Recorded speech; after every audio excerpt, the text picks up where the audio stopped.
Good morning. Let's go ahead and get started. Today, we are going to be covering a broad overview of Social Security disability for vision loss. There we go. And we will start out with talking about a little bit of Social Security disability basics. We will move into Social Security guidance, and then we'll talk about 3 potential listings. What if you don't meet a listing? And then finally, we end all of our Wednesday webinars the same way, which is a brief overview of some of the things that a Social Security disability attorney can help you with in your Social Security disability claim. Before we continue any further, I want to say, as always, that this webinar is not legal advice. Instead, it's just a broad overview and is meant to give you additional background information from Social Security's perspective as far as vision claims go. I also want to say that I do not answer questions on the live webinar, and I cannot respond to comments with specific questions in the comment sections on the replay. And the reason for that is because every case is different. There is no blanket rule. There are always exceptions to the rules. And if this is not your first time with me or not your first video that we're watching, you will hear me say that time and time again, that, there are always exceptions to every rule. And then, of course, every case is different. So this is not legal advice. It's broad overview. However, I do provide our contact information on the very last slide of the webinar. And if you do have questions and you're on the live, feel free to give us a call, send us an email. We'll also put in the chat a link that you can schedule a call. And then on the replay, that last slide, of course, will come up at the end. And then the link will be in the description below to schedule a call directly with us. A little bit about me. My name is Kaitlin Wildoner. I am the founding attorney of Beacon Disability, which is a law firm based in Florida, where we exclusively practice federal administrative disability law, and we assist clients throughout the United States in their agency level Social Security disability and supplemental security insurance matters. Supplemental security income matters. If we cannot help you and we're talking, we do try to connect you with somebody who can. But if you've got a question, feel free to give us a call. Like I said, the contact information will be at the end. And then the link to schedule is in the chat now on the live, and it will be down below on the replay. Okay. Sorry, my voice is here, but it's kind of coming and going today. So a little bit about Social Security disability basics. First of all, there are 2 different programs. There's Social Security Disability Insurance, which are SSDI benefits, and then there's Supplemental Security Income, which are SSI benefits. Both programs will require that you be disabled and unable to work for a period of at least 12 months due to mental and/or physical impairments. Where they differ is SSDI requires you to have sufficient work credits. Generally speaking, we say that means you must have worked 5 of the last 10 years. There are exceptions. The work credits, you can only earn 4 credits in a year. And so sometimes, even if you've only worked part-time, but you are a semi-high earner, you may have earned your 4 credits in a certain year, even though you only worked for a few months. So that's important to note about SSDI, is in order to qualify for that, you do have to have those work credits. With SSI, on the other hand, you don't have to have work credits, but instead what Social Security is looking for is you have to have below certain income and asset threshold amounts. The asset threshold, if you are single, you cannot have more than $2,000 in assets and qualify for SSI. And if you are married, you cannot have more than $3,000 in assets and qualify for SSI. The asset threshold does not include 1 home or 1 car, the home you have to live in. It does include anything above and beyond that. So any additional homes, any additional property, if you guys have more than 1 car, particularly if you're married, that second car value will come into play. It also includes things like bank accounts, investment accounts, retirement accounts, all of that good stuff. So the income restriction is also alive and well with SSI claims as well. And that is not just for you as the claimant, but it is for the household. Okay, the 5-step evaluation process. When you submit your initial SSDI or SSI application, the first thing Social Security is going to do, even before step one, is they're going to make sure that you qualify for whatever program you've applied for. So if you've applied for SSDI, Social Security is going to make sure that you have that work history requirement. If you've applied for SSI, Social Security is going to make sure that you meet their income and asset thresholds, that you're below those thresholds. Once you've gotten through those hurdles and that they can kind of begin to evaluate your case, they will look to see, number one, are you currently engaging in substantial gainful activity? In 2022, substantial gainful activity is working 20 hours a week or more, or earning more than $1,350 a month. In 2023, so beginning in just a little over a month if you're watching on the live, substantial gainful activity instead of $1,350 a month will increase to $1,470 a month, but it will still be that 20-hour a week.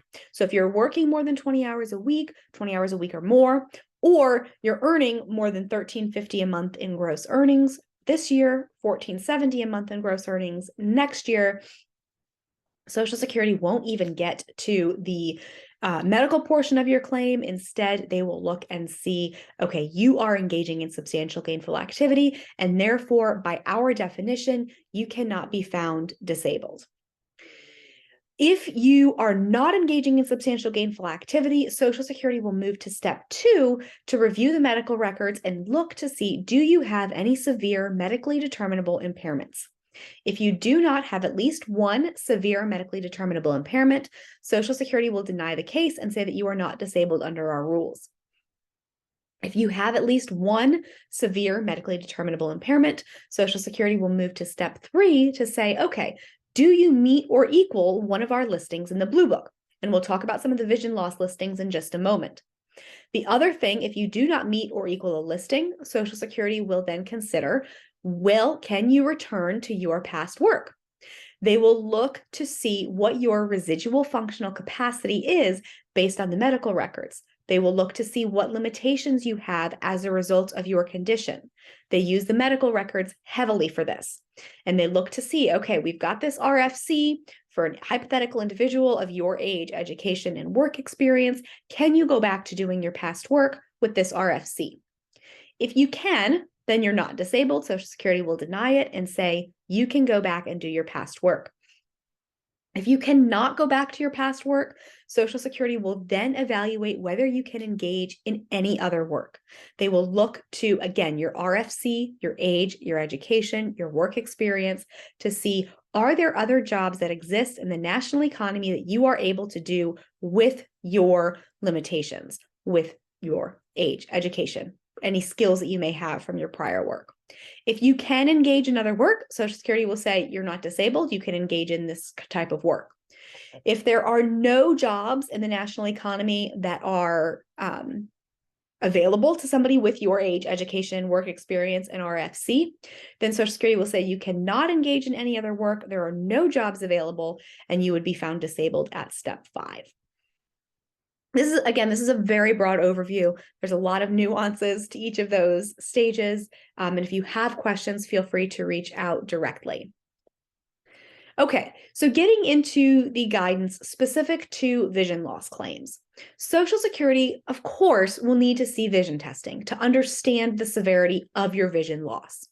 And generally, they're going to be looking for visual acuity testing for distance, and it needs to be carried out using the Snellen methodology or any other comparable testing methodology. Social Security will not use results from pinhole testing or automated refraction acuity to determine your best corrected central visual acuity.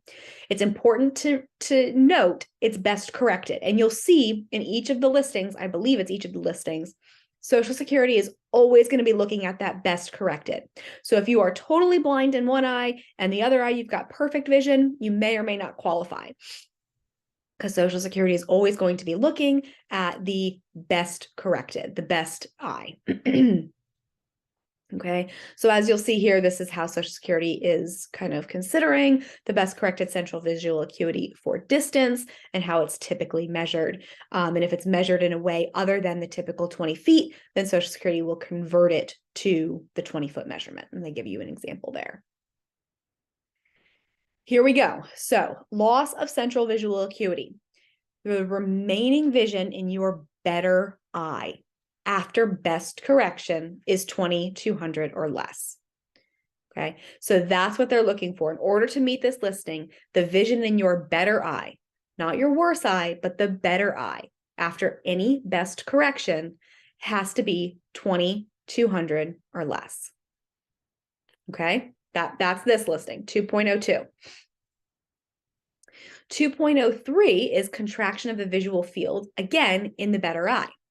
So here, Social Security is going to be looking for either the widest diameter subtending an angle around the point of fixation, no greater than 20 degrees, or they might be looking at B, which is an MD of 22 decibels or greater as determined by automated static threshold perimetry that measures the central 30 degrees of the visual field. Or finally, C, if you have a visual field efficiency of 20% or less as determined by kinetic perimetry, again, in the better eye. So that's what Social Security is going to be looking at in 2.03 as well, is the better eye. And here we've got 2.04, a loss of visual efficiency or visual impairment in the better eye. So they're going to be looking for a visual efficiency percentage of 20 or less, again, after the best correction, or a visual impairment value of 1 or greater, again, after best correction.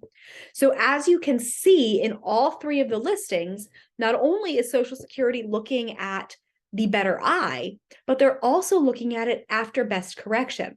So if contacts or glasses or surgical procedure have corrected some of that eyesight, then Social Security is going to kind of look at it and they're going to say, no harm, no foul.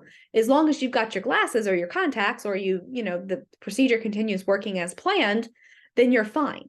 So that's the important thing to remember as well, is it's the better eye that they're going to be looking at predominantly, and whether that is still the case after best correction. Okay? So what if you don't meet a listing? And with visual impairments, it's a little more difficult. However, you still likely have physical limitations, not necessarily impairments, but limitations. So if you don't meet a listing, you can still qualify for SSDI or SSI benefits if you have an impairment that satisfies a different listing. So if you've got rheumatoid arthritis, as an example, in addition to your loss of vision, and you may qualify under the RA or inflammatory arthritis listing, that's an option. You can also still qualify if you don't have the residual functional capacity or the RFC to engage in substantial gainful activity. And so that's where I was kind of starting to go a minute ago, was if you have no vision in your left eye and you have vision in your right eye, but it's not the best, you still are not going to be able to have, you don't have peripheral in your left, and what you might be able to do might be limited as far as what you're able to do, because you don't have that extra sense that most of us have from our left field of vision. We can see when somebody's coming at us. So you may need to do things like avoid any type of ladder. You may have additional restrictions as far as your ability to handle things, because you've got no vision in the one eye and you've got minimal vision in the right eye, and so your ability to kind of thread a needle might be limited. And so you've got to kind of think outside of the box when you don't meet one of the listings and you don't have another impairment that could satisfy a different condition or a different listing. You need to think about what the limitations are that you have as a result of your loss of vision. So it's just a little bit trickier. There's a little bit kind of greater of a threshold than we might see in other cases, because there are things that we might not necessarily think about that you are unable to do. So it causes us to get a little bit more creative. All right. Then, as promised, again, this is never a complete list. If I tried to think of a complete list of how an attorney can help you, I'd probably be sitting for days and days and days and still not come up with a complete list. We can help provide guidance on what correspondence from Social Security means. when you receive paperwork from Social Security, what you might need to do with it, what Social Security is looking for in that paperwork, why they sent it to you, what type of responses they're looking for. We can never fill it out for you because we don't know what you're dealing with on a daily basis. We don't know what your limitations are, but we can share with you, here's what they're looking for, and then kind of have a conversation with you to see how that fits into your specific situation. If you hire us in time and or if we are already on the file, we can file certain necessary appeals for you, including a request for reconsideration, a request for hearing, or a request for appeals counsel review. We will also review your medical records and case file. This is particularly relevant at the hearing stage, where we will also discuss what additional records might be helpful in your case. More and more now we are seeing that we're having access at the initial and reconsideration stages to do that as well. But that is certainly at the hearing stage a very important component of having an attorney. While, like I said, we can't fill out the forms for you, but we can review them for, again, accuracy and completeness. Again, we can't fill them out. We can't give you answers because only you know what you go through on a daily basis, but we can take a look at them. And if you've told us things that doesn't quite match up with the form, we kind of act as an additional sounding board to say, well, wait a minute, you told us this, and on this paper, it's this. So which is it? And it very well might be what you wrote down. Things may have changed. You may have gotten better. You may have worsened. And that's important to keep those open lines of communication with your lawyer as well. We also work with you to provide relevant updates to Social Security and then from Social Security back to you throughout the claim. At the hearing stage, we will also prepare you for the hearing and then question any witnesses, such as a vocational witness or medical witness, who might be present at the hearing in addition to you, of course. So as I said, that's kind of a broad overview of some of the things that we can do. And as promised, also, here is our contact information. If you have questions, feel free to give us a call, send us an email. You can on the live, we'll put it in the chat again, the link to schedule a call directly with us. And then on the replay, the link to schedule a call directly with us will be down below. So if you still have questions that you need help answering, feel free to schedule a call at a time convenient to you. And I look forward to speaking with you soon.